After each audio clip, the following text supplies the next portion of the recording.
भागवतर रचयिता किए? भीम दास, बलराम दास, सारला दास, जगन्नाथ दास।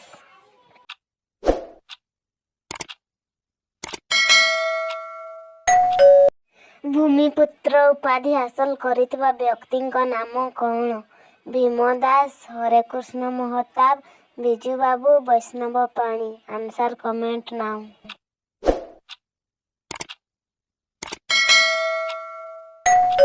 ओडिशा रे लोकरत्न काहाकू कुहा जाए? भीम दास, डॉक्टर कुंज बिहारी दास, सारला दास, जगन्नाथ दास। आंसर कर।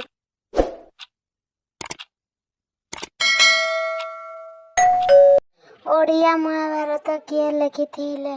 सारला दास, जगन्नाथ दास, बलराम दास, मार्कंड दास।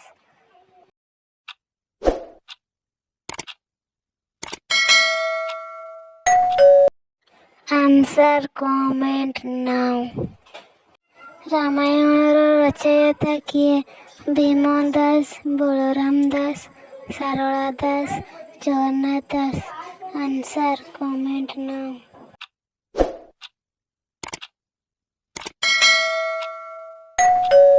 अति बड़ी उपाधि हासिल करिଥିବା व्यक्तिଙ୍କ नाम कौन? Bhim Das, Balaram Das, Sarala Das, Jagannath Das. Answer comment now.